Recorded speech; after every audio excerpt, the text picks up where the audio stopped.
loin. Donc, il faut vraiment faire attention. Il faut faire partie des réseaux. Je termine.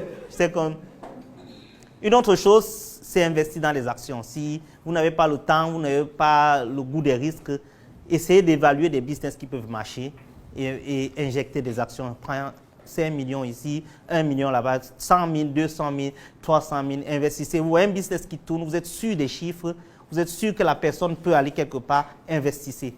Achetez des actions. Et là, je suis actionnaire sur beaucoup de choses, sur des cliniques, sur Claudel Numbusi Group, sur beaucoup de choses, tontine structurelle.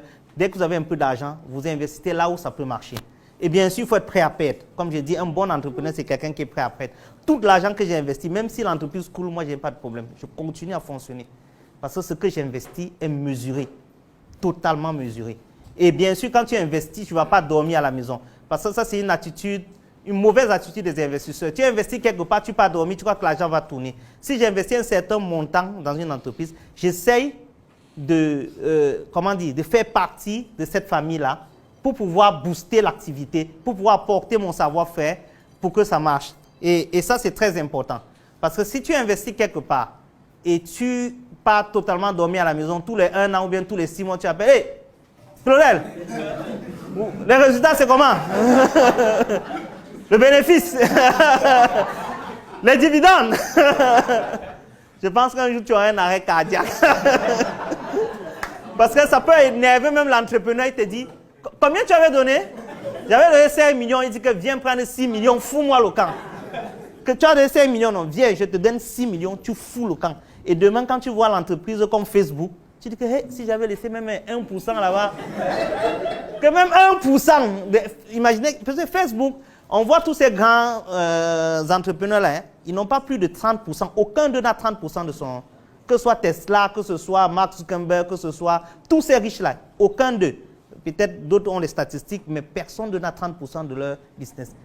Sinon, ils ont pris cet argent où? Il y a des investisseurs dedans. Il y a des gars qui étaient là au début avec eux, qui ont même 1%. Ils sont assis à la maison, milliardaires, multimilliardaires, ou 2% ou 3%. Donc, investissez de l'argent, tout simplement en certains business. Certains vont marcher, certains ne vont pas marcher, mais ce n'est pas grave. Ce qui va marcher, vous continuez. Je pense que, et comme je disais, quand vous investissez, imprégnez-vous, essayez d'apporter votre pierre à ce que, là où vous avez, surtout vous avez fait un gros investissement. Ne restez pas à la maison dormir, s'il vous plaît. Approchez la personne et dites, qu'est-ce que moi je peux faire? Moi, je sais faire cette chose, moi, je sais faire ça. Est-ce que je peux vous apporter mon expertise pour faire grandir le business? Et il y a des domaines dans lesquels j'ai investi et je me suis retrouvé à être payé plus que même ce que j'avais investi. Bien plus. Par exemple, je prends le cas de la clinique. Au début, j'ai investi, on me dit, OK, on va lancer une grande clinique de référence, le projet c'est 7 milliards, tout ça. Je dis, ça c'est intéressant. Je dis, OK, je vais investir un certain montant. J'ai investi et je dis, je vais faire partie du conseil d'administration aussi. Je commence à participer aux réunions et tout. On dit qu'il faut un architecte. Je dis, mais j'ai un cabinet d'architecture. On dit, on a vu une équipe en Tunisie pour être architecte. Je dis, il n'y a pas de problème. Nous, on va venir en appui. Dans le marché qu'on a eu, ça dépasse de loin mon investissement même. Ça dépasse de très loin. Après ça, j'ai gagné dans cette même clinique le logiciel pour lequel je suis aujourd'hui le représentant en Afrique de l'Ouest. J'ai gagné le marché informatique, donc l'argent que j'ai gagné même là-bas, ça dépasse de loin mon investissement du départ. Parce que je me suis impliqué. Si j'étais resté en retrait, vous dites, oh, j'ai donné mes 25 millions là-bas, j'appelle la promotrice après 3 ans. Mon argent, c'est comment? Le dividende est où? Ça ne va pas marcher. Il faut s'investir là où vous faites des investissements, essayez de vous investir à l'intérieur. C'est très important. Comme je dis, chacun a son niveau. Si on dit qu'il y a les domaines, je te dis qu'il y a 3 domaines où il faut investir.